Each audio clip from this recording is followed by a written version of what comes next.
care. I really don't know why my dog is in my room, but who cares? Hey guys, welcome back. This is another battle I've got against someone who goes by the name Pack. I met him on Serebii, and he is using an RU team, and that's like the first time I've ever actually found anyone using an RU team when I use mine, because I normally challenge UU or OU teams because no one else bothers with RU. But I start off with Cryogonal because we've had a match before and he 6-0'd me with a Swallow, so I told him if he gets rid of his Swallow, I'll give him another game and it'll be a lot closer. So I go for the Reflect, I think it was, with my Cryogonal one. He switches to Alakazam. He tricks me the Scarf, which isn't really very good on my Useless, but U-turn does quite a lot to Alakazam. But the Scarf isn't too bad. That will allow me to put things to sleep or poison things first, which is always handy. So he gets the hidden power here. Snowflake takes like a boss, even though it's super effective, because Snowflake is awesome. So he switches out Alakazam and brings in a Azumarill, which is his replacement for his Swallow. I go for the Light Screen. Now I have both screens up with Light Clay, so they're going to be there for 8 turns, which is very good. So I can bring in Useless now, but he makes a good play and goes to the substitute. I don't know if he's predicting my switch or not, but he gets the sub going, and I U-turn out because I was going to try and put this thing to sleep, because I'm not quite sure what set it was, but it's a sub puncher, and it's quite vital, it turns out. So I swap in my physical wall, my Steelix. Ice Punch does 24 damage with the Reflect up. That's how awesome Boner is. I don't quite get my Sturdy back, and I'm thinking Focus Punch is going to do shit tons to me. So I want my Rocks up, because that could help me a lot in this game. But Focus Punch doesn't do all that much. It's about a 3-4 hit KO, and I'm looking good. That gives me a chance to break his substitute, as well as do damage to him. So he uses Waterfall. It does even less than Focus Punch, even with Stab and quite a powerful move. It can't take me down. So I get rid of his sub, and he's in a bit of a situation here. He's got nothing to resist his or my Earthquake. So he keeps going for the sub, which is good for me because I can go for the Earthquake and break the sub in one go, which means he's losing health each turn. He is getting lefties, but he is losing quite a lot of HP each go, and that's very good for me. So I think he goes for the sub again. I think he's trying to stall me. He's stalling me for some reason. I don't quite know why, because I'm getting my leftovers recovery back, and that's just going to make my Steelix even harder to take down.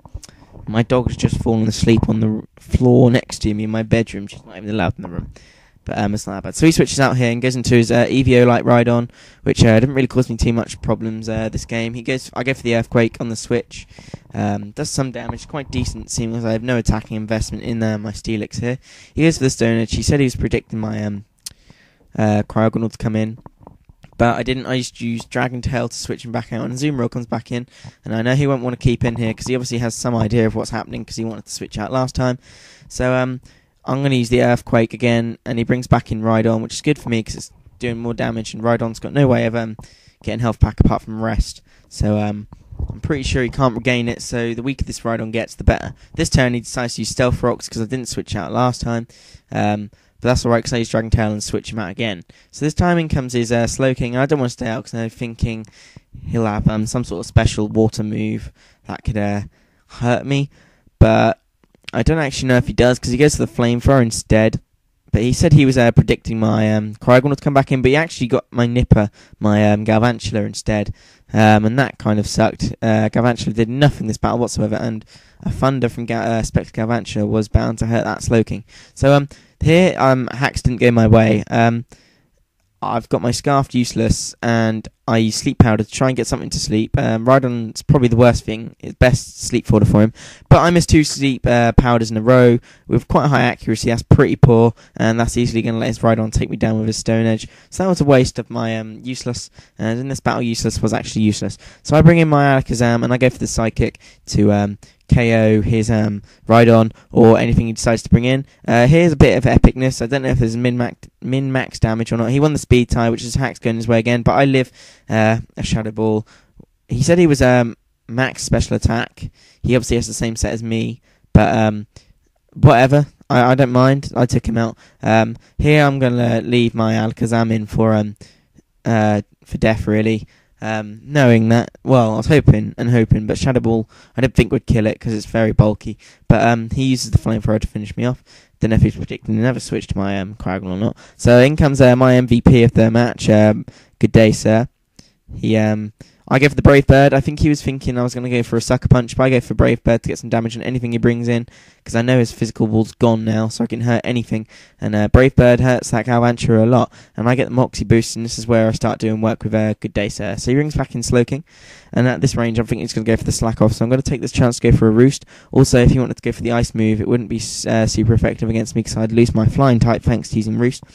But he does go for the Slack Off, so I'm back up to nearly full health. I go for the Sucker Punch here, a bit of a stupid play. I was deliberating whether to go straight for the Brave Bird. Wasn't sure if it was going to KO though, so I went for the Sucker Punch, but he went for the Toxic, which is a good move by him. So this turn I just go for a Brave Bird, because it's going to hurt anything that comes in or hurt this Slowking. It actually takes out thanks to the Moxie boost, which is very good for me.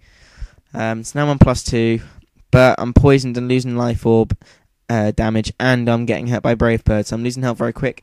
He brings in the Zoom Roll, and I didn't want to go for Sucker Punch because I didn't want to risk the fact that he could go for Substitute, so he gets a free sub, I'll die, and he's going to wreck my team. So I let my Good Day Sir go down here. He KO'd 3 Pokemon, which isn't bad at all, and that put me in good stead for the rest of the battle. I think it's 2-on-1, it's 2-on-1 here. So this is quite, I don't know if it's essential, but I went for the Reflect here because I know Snowflake's going to die. He's going to use Close Combat, but the Reflect here certainly does help. I let Snowflake die, so it's 1-on-1. It's my Steelix versus his Ursaring, but my Steelix is my physical wall, so he didn't really have a hope either. With my Reflect up, just look how well he takes Close Combat. He takes it like a champ. And with Ursaring, with having 2 defense and special defense drops, Earthquakes can do a lot of damage. Not quite KO at this turn, but he's not got much hope because he's also burnt, so he's going to lose HP to that. So he's only got 1 more hit, and he knows he's not going to be able to take me down when 1 hit, so he uses Ice Punch in desperation and can't do anything. So I use Earthquake and finish the game, and that is the game. Good game, Pack. Thanks for watching, everyone. Please rate, comment, sub, and I'll see you guys next time.